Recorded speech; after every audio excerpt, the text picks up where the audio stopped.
Uma cafeteira com água previamente aquecida foi abandonada sobre uma bancada até a água ficar à temperatura ambiente.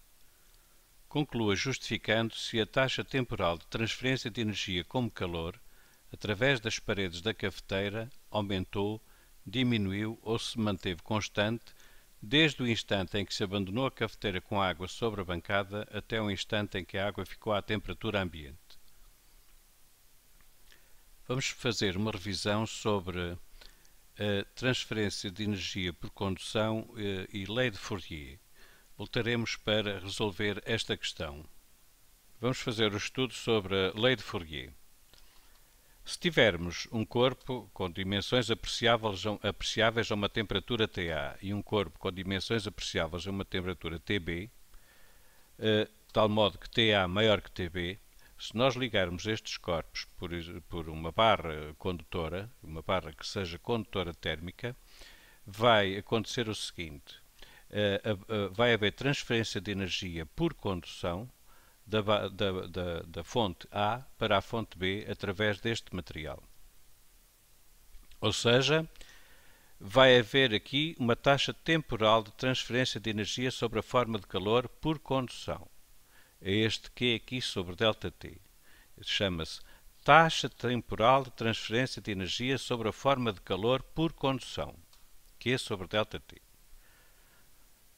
E porquê é que isso acontece? Bom, porque este corpo está a uma temperatura superior ao corpo P, as partículas deste corpo têm uma maior energia cinética média. Esta barra, porque vai ficar em contacto entre a fonte A e a fonte B, entre o corpo A e o corpo B, vai transmitir essa energia de A até B. Qual é o mecanismo? Bom, vamos fazer aqui uma visualização, uma pequena animação. Portanto, à medida que o tempo passa, a energia vai propagar-se desde a fonte A até à fonte B através da barra. Mas através da barra como? Nós, se olharmos com atenção para a animação, verificamos que, bom, neste momento, uma questão de impossibilidade gráfica, as partículas estão paradas, mas não deviam estar, deviam estar a agitar-se, e com a mudança de cor pretende simbolizar unicamente que elas vão ter uma temperatura cada vez maior. E o que é que nós verificamos? Verificamos que a temperatura vai aumentando ao longo da barra. Isto acontece espontaneamente, sempre. Há passagem de energia de uma fonte a temperatura mais alta para uma fonte a temperatura mais baixa, espontaneamente. Nunca ao contrário. Vamos ver a animação outra vez. Cá está. As partículas agitam-se. A temperatura vai aumentando e a determinada altura estabelece-se aqui uma taxa temporal de transferência de energia sobre a forma de calor, constante. De que grandezas depende esta transferência de energia por condução, portanto, sob a forma de calor por condução? Depende de uma constante aqui que vamos deixar para mais daqui a pouco, mas depende da área da barra.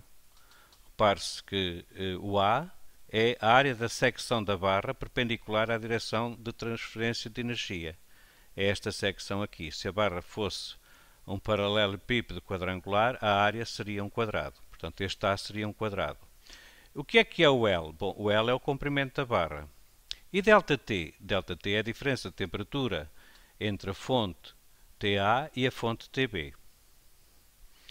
Nós verificamos que a taxa temporal de transferência de energia sobre a forma de calor por condução, que é este quociente aqui, é tanto maior quanto maior for a área da barra, tanto menor quanto maior for o comprimento da barra e tanto maior quanto maior for a diferença de temperatura. Repare-se que se não houvesse diferença de temperatura entre a fonte A e a fonte B, nem havia transferência de energia sobre a forma de calor por condução entre A e B. Elas estavam em equilíbrio térmico, portanto não haveria transferência de energia sobre a forma de calor. Vamos analisar este K aqui. Este K chama-se condutividade térmica do material de que é constituída a barra, o K. Vamos consultar uma tabela de condutividades térmicas. Por exemplo, a prata tem uma condutividade térmica de 426 watts por metro por Kelvin. O cobre tem uma condutividade térmica ligeiramente menor. O alumínio menor ainda, o tungstênio ainda menor, o ferro menor. Repare-se o vidro muito baixa mesmo, mas a água ainda é mais baixa que a condutividade térmica do vidro. O tijolo mais baixa ainda. E se olharmos aqui para o ar, a condutividade térmica do ar muito pequena. Isto é muito útil.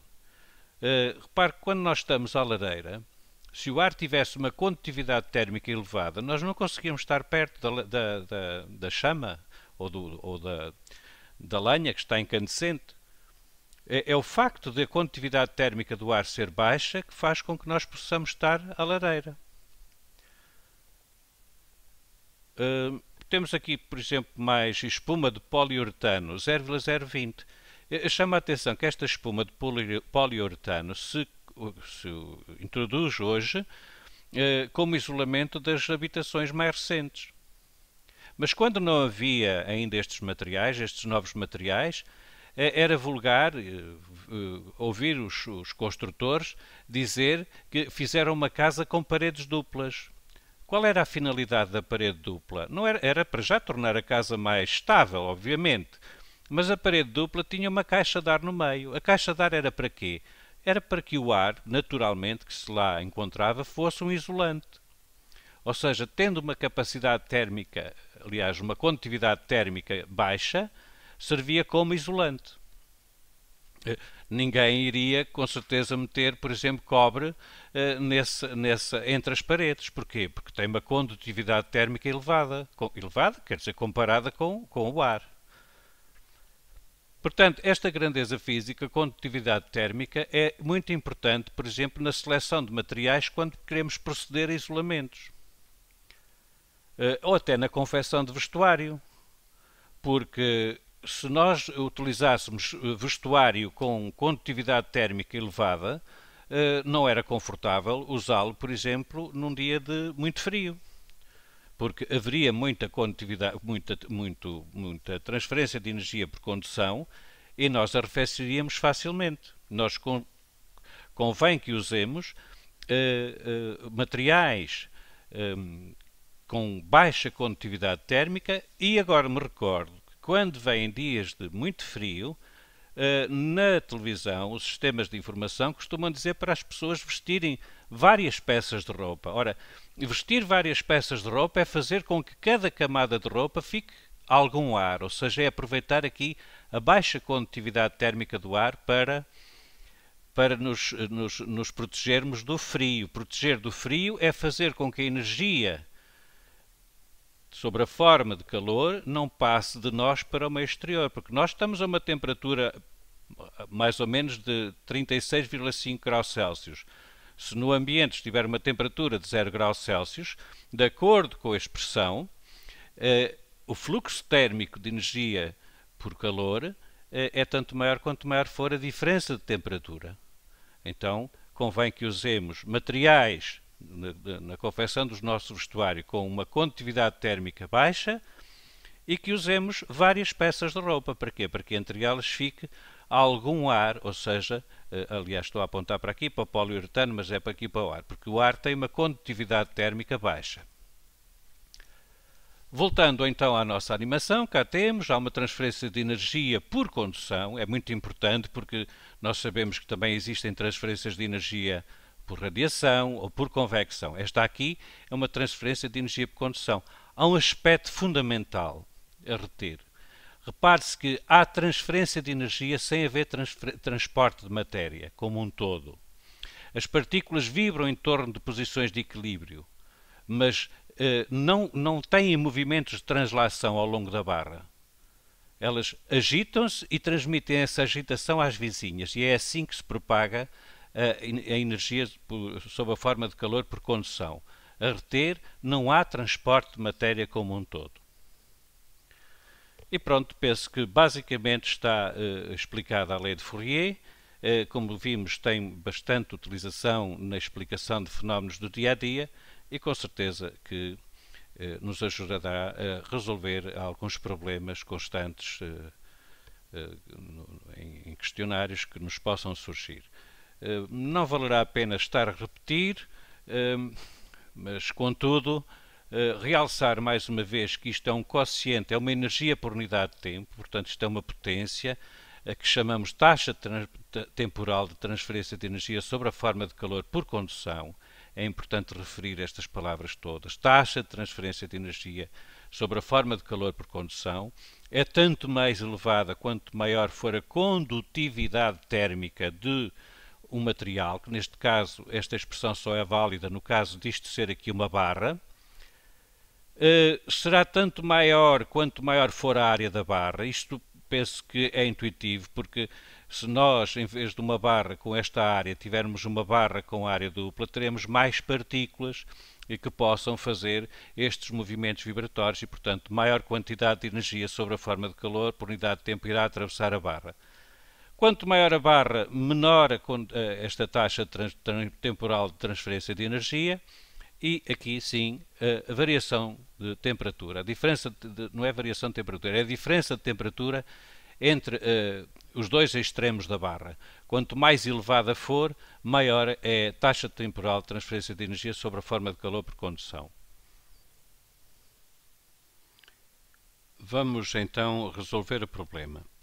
Temos aqui a cafeteira, que tem água previamente aquecida, foi abandonada sobre uma bancada, até ficar à temperatura ambiente. Ora, a bancada e todos os utensílios da cozinha, evidentemente que estão em equilíbrio térmico. A cafeteira não está porque tem água que foi previamente aquecida. Portanto, vamos considerar aqui as transferências de energia que ocorrem entre a base da chaleira, da cafeteira, aliás, e a bancada. De acordo com o que nós vimos sobre a lei de Fourier e transferência de energia térmica por condução, nós sabemos que essa taxa temporal de transferência de energia como calor por condução é, por definição, Q sobre ΔT, ou seja, de uma forma mais explícita, temos aqui a dependência dessa taxa temporal de transferência de energia como calor por condução. K, como se sabe, é a condutividade térmica do material, por exemplo, podemos considerar a condutividade térmica do material de que é feita a cafeteira. Este A é a área da secção da cafeteira que está em contacto com a bancada, por exemplo, e este L é a espessura, digamos que a espessura do fundo da chaleira. ΔT é a diferença de temperatura entre a chaleira e a bancada. No nosso caso, então, a condutividade térmica, esta área da superfície de contacto e a espessura do fundo da chaleira são sempre iguais, portanto, são sempre constantes. Pelo que podemos escrever que a taxa temporal de transferência de energia como calor por condução é diretamente proporcional à diferença de temperatura entre o fundo da chaleira e a bancada. Ora, se a cafeteira vai acabar por ficar em equilíbrio térmico com o restante material que está dentro da cozinha, nomeadamente a bancada, isso quer dizer que ao longo do tempo esta diferença de temperatura vai sendo cada vez menor. Porquê? Porque a água que está contida na cafeteira vai arrefecendo, portanto, por transferência de energia por calor para a bancada, e, portanto, num determinado instante, se nós medirmos esta diferença de temperatura, no instante seguinte, a diferença de temperatura será menor. De onde se conclui, então, que a taxa temporal de transferência de energia como calor por condução diminuiu desde o instante em que se abandonou a cafeteira com água sobre a bancada até o instante em que a água ficou à temperatura ambiente.